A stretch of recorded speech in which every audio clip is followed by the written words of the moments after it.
નમસ્કાર ખેડૂત મિત્રો, આજના વિડીયોની અંદર આપણે વાત કરીશું કે મગફળીનું ઉત્પાદન આપણે 30 થી 35 મણ સુધી કઈ રીતના લેવું.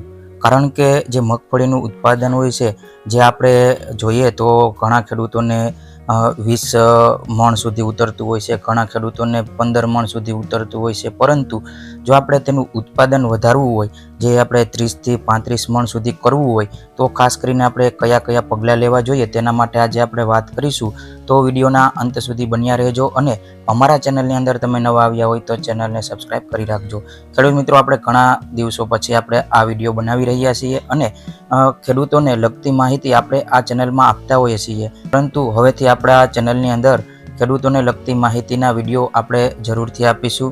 તો ખેડૂત મિત્રો, આપણા ચેનલમાં તમે નવા હોય તો જરૂરથી જોડાજો અને દરેક વોટ્સઅપ ગ્રુપમાં શેર પણ કરજો, જેથી કરીને આપણે અન્ય ખેડૂતોને પણ માહિતી આપી શકીએ.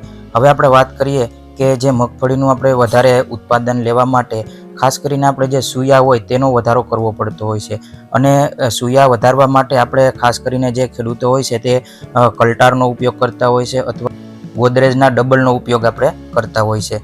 તો જે ખેડૂતો કલ્ટારનો ઉપયોગ કરે છે તેની અંદર આપણે જો વાત કરીએ તો પેક્લોબુટાઝોલ 23% SC ફોર્મની અંદર આવતું હોય છે. પરંતુ ખેડૂત મિત્રો, તમે એગ્રોવાળાની જઈ અને તમે પેક્લોબુટાઝોલ 40% જે SC ફોર્મની અંદર આવે છે ને તેનો ઉપયોગ કરવાનો છે. એટલે આપણે જોઈએ તો કલ્ટારની અંદર 23% આવતું હોય છે અને આની અંદર પેક્લોબુટાઝોલ 40% આવતું હોય છે. તો આપણે જે 40% છે તેનો ઉપયોગ કરવો જોઈએ, એટલે કે એનાથી પણ પાવરફુલ તેની અંદર કન્ટેન આવેલું છે.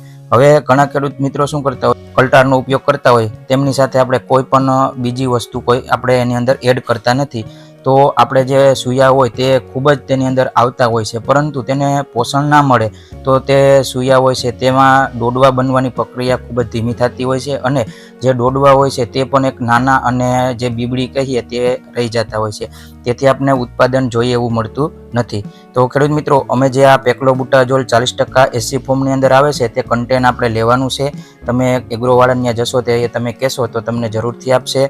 અને તેમની સાથે આપણે ખાસ કરીને શું કરવું જોઈએ, તો તેમની સાથે આપણે 05234 જે વોટર સોલ્યુબલ ખાતર આવે છે તેનો ઉપયોગ કરવો જોઈએ.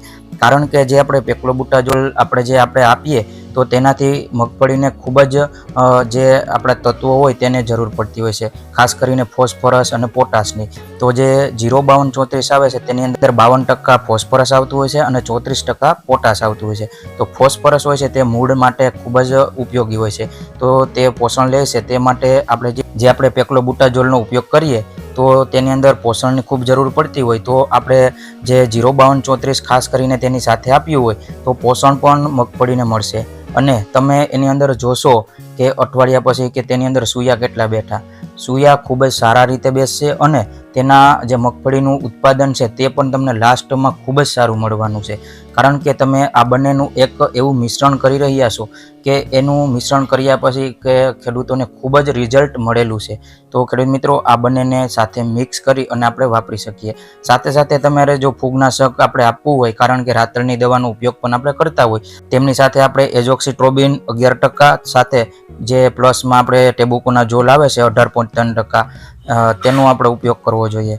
એટલે ખેડૂત મિત્રો, જે તમે આ ત્રણેયનો મિશ્રણ કરી અને સાથે આપણે દવાનો સ્પ્રે કરશું, ખૂબ જ સારું રિઝલ્ટ મળશે. પરંતુ જો તમે આ બંનેનો ઉપયોગ કરો, પેક્લોબુટાઝોલ 40% અને 05234, તો પણ ચાલે છે. તો આપણે ખાસ કરીને આપણે જણાવ્યા પ્રમાણે જો તમે આનો ઉપયોગ કરશો તો ખૂબ જ સારું રિઝલ્ટ તમને મળશે. ખેડૂત મિત્રો, અવનવી જાણકારી, અવનવી માહિતી અમારા ચેનલમાં અમે આપતા હોઈએ છીએ. તો અમારા ચેનલને સબસ્ક્રાઇબ જરૂરથી કરજો, સાથે સાથે બેલ આઇકનને પણ દબાવજો, જેથી કરીને આવનારા વિડીયોની નોટિફિકેશન તમને મળતી રહે. હાલ વિડીયોમાં આટલું જ. ધન્યવાદ. જય હિન્દ. વંદે માતરમ.